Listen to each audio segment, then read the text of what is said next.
Apple shuffling executive ranks around to address delays in its AI rollout. We said it was to fix Siri. I'm not going to get started. Steve Kovac joins us now with more. I still, when I'm dictating or doing anything, the stuff that AI program comes up with has never been said by anyone. Yeah. Or it just tells you to go to Google and figure out the answer. Some of the stuff that I'm saying is, I don't know, maybe I'm a Well, look, they were supposed to fix that. And that didn't happen. And so now there's this big exec reorg happening after the failure to ship that big AI upgrade to Siri that was going to fix all the things you're complaining about. Yep. Now, Bloomberg reported on this yesterday. So let me tell you what the changes are going on in these executive ranks. You have Apple's artificial intelligence boss. His name is John Giannandrea. He is actually losing the Siri team. He used to be in charge of that. That's now going over to another executive named Mike Rockwell. He was formerly in charge of the Vision Pro headset team. He's going to be running Siri now. This is also something of a coup for another top Apple exec. That would be software boss Craig Federighi. Rockwell will report to him, putting Federighi ultimately in charge of this big Siri update. And lots of folks have been asking this week, and especially yesterday after these moves, why Giannandrea basically only lost the Siri team and not his job. Tim Cook, the CEO, he's fired leaders in the past. Scott Forstall, most famously, he was in charge of iOS,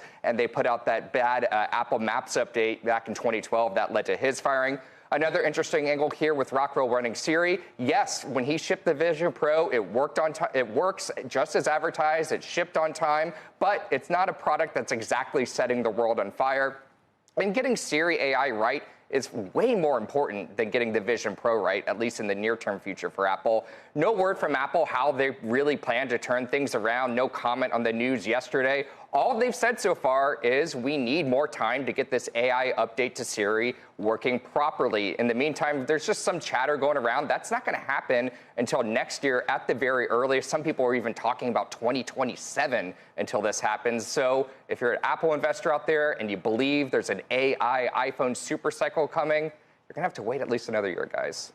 Oh, all right. So I don't even try now. You shouldn't. Use ChatGPT. It's already right there on your phone. No, but like, it shouldn't be where if I'm going to use Siri, not only am I sort of ambivalent about using it, I get mad and think. Yeah. I mean, does she get mad back at you? She doesn't really get mad, and she should for what I have called her. Oh. Can you say that on TV? No. Yeah. Probably not. But you shouldn't have a visceral feeling about how bad something. They got to fix this. Yeah, and it's been around for years. It's been around for 14 or almost 14 years since Siri launched. I mean, we all know the problems with it, and I think this is really telling this executive shakeup, though, and this kind of not power struggle, but power shift going on here. And John Giannandrea, that AI executive I told you about, he was hired by Apple several years ago from Google. He has a sterling reputation in the AI industry, and it was a big deal. When he got hired, everyone's like, oh my God, Apple's taking AI seriously. This is going to be huge. Last year, just ahead of WWDC, when they finally unveiled Apple Intelligence, everyone's like, this is going to be his coming out moment. This is going to be great. Right. And it turns out what they showed us didn't really exist. It wasn't even close to ready. And here we go. By the way, they were advertising these features. That we showed that commercial with starring Bella Ramsey.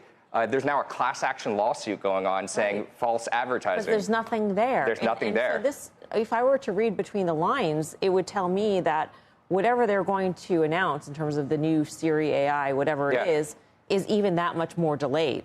I mean, if a new executive team is going to come in and take over, there's got to be some transition time. It's not coming out around the corner. Exactly. And do they have to build this from the ground up? What are they going to do? And we're not going to get our next hint at that until June, where that's when at WWDC, they show off all their new software features. That's where they initially showed Apple Intelligence, and it turned out that just kind of landed with a thud. So what are they going to do to turn this around? And even more importantly, build trust that what they do announce at WWDC is actually going to launch when they say it's going to launch. This new reorg, they have their work cut out for them, for sure.